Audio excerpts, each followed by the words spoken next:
Mi nadhani kuna maneno mengi sana yanazungumzwa na hasa wapinzani ambao nia yao ili Simba tuonekane kwamba tunafanya mambo ya kiuni. Lakini sisi tuwaambie Simba watu makini sana na hatuko katika kuyumba hata siku moja. Sababu kwanza unapozungumzia jambo la kwamba Simba wanafanya uuni, tambua yule mchezaji mpaka msimu unaisha alikuwa timu gani? Alikuwa Simba. Je, Simba amekuja kwa mazingira gani? Simba hatujasema mchezaji wetu tumemnunua. Kila mtu anajua kwamba Selemani Mwalimu yuko kwa mkopo kutoka Wydad. Na swala la mkopo duniani kote lipo. Lakini nimeona kuna watu wengine kwa sababu ya sifa zao za kipuuzi, mimi nasema mtu anaamua tu akaamua kuchafua brand ya Simba kwa sababu ya upuuzi aliokuwa nao kwenye kichwa chake. Selemani Mwalimu ni mchezaji wa Wydad, katoka Nadi Fontaine then kaenda Wydad. Baada ya kusajiliwa Wydad nafasi alikuwa apate. Na sio Selemani Mwalimu. Kipindi kile mpaka Azizi nadhani alienda ile timu. Lakini nafasi akawapati. Then Simba wakataji huduma yake na mchezaji akataka kutolewa mkopo na wenyewe Wydad. Simba wakaenda kumchukua mchezaji katumikia msimu mzima. Kama angekuwa Simba wameenda kunyang'anya au Simba wauni, Selemani Mwalimu asingemaliza msimu na sisi Simba. Lakini mistake ilotokea msimu ni mistake ambayo ipo tu. Sababu hata katika maisha yako ya kawaida ambayo wewe unaishi, kuna siku maisha yako mambo yanakuwa mazuri, kuna saa nyingine yanakuwa mabaya. Selemani Mwalimu kazungumza, Simba wamezungumza na wakala pamoja na mchezaji, wameondoka wameenda mpaka kwa uongozi wa Wydad, wameelewana, wameshakubaliana mpaka kiasi.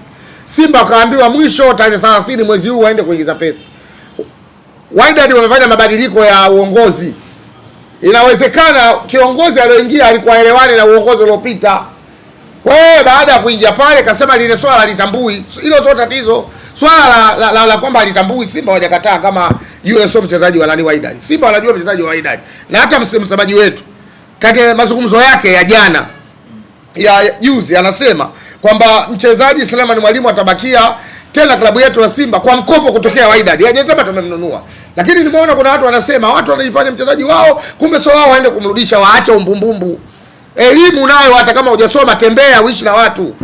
Kuna mitanzania mingi sana mimi nasema mijitu ya ovyo. Mtu anazungumza kitu yani hata kukijua akijui. Akina nani hao Shabani? Kuna mashabiki wengi wapuuzi wengine mpaka wa Simba. Huwezi kuzungumzia kwamba eti mchezaji tumempolaje. Tungempola msimu ule uliopita sisi tungenyang'anywa. Hivi Simba msimu ule Mwalimu hajacheza tumenyang'anywa pointi. Si alicheza kihalali kwetu. Na alifunga na goli. Na magoli 9 ndio mfungaji ambaye mchezaji ambaye kafunga magoli mengi kwetu. Aliwapatia ubingwa wa Muungano. Na ndio kafunga Yanga kwenye penalty. Sasa leo mtu anatokea mistake kidogo imetokea, watu ndio wametengeneza story. Si tuwaambie viongozi wa klabu ya Simba waachane na maziro na mabumbumbu wanaetumika na upande wa pili. Wafuatilie jukumu la Selemani Mwalimu kama mchezaji wa mkopo. Kiongozi aliyokuja kuingia madarakani wahakikishe wanaenda kukaa naye chini wazungumze naye. Akikubali tuweze kumchukua wamchukue, akikataa wamwache. Simba ni taasisi kubwa sana, alafu Simba klabu kubwa. Gomez sina ndo tumemkuza. Kwa sababu hata alipotoka Fontaine akaenda Wydad kupata nafasi, lakini alipokuwa Simba kacheza karibu msimu mzima akafunga goli 9. Kwa hiyo hata yeye mwenyewe Gomez. Kuna watu wanaenda kupeleka visununu Wydad. Lakini mimi na uhakika kabisa hivyo vilabu ni vidogo. Gomez hatotoka. Ndio maana hata Gomez mwenyewe katika kauli yake ya mwisho kwa sababu yuko Rwanda ameondoka na timu. Kazungumza kwamba yeye anajua kuna vitu vilitokea, lakini yeye anahitaji kubaki tena Simba kwa sababu kiwango chake kizidi kukua. Sasa leo kuna watu wanakumaribia maisha, niwaambie viongozi katika hili. Sisi wanachama na mashabiki wa klabu ya Simba tuna akili timamu. Tunatambua wanachokifanya viongozi wetu ni kitu sahihi. Watulize akili zao, warudi tena kwa hiyo kiongozi mpya, waende kukaa nao chini, wakikubali waende kutia hiyo hela, wakikataa wamwache.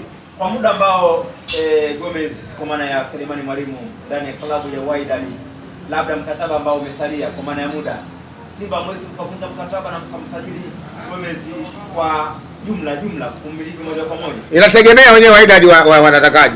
Kwani hata leo swala la Faisal Salum, watu Faisal Salum hawamtaki. Lakini vilabu vina mambo ya Kiswahili. Leo Azam wataki kumtoa Fei. Wana kama kisununu kwa nini aende Simba?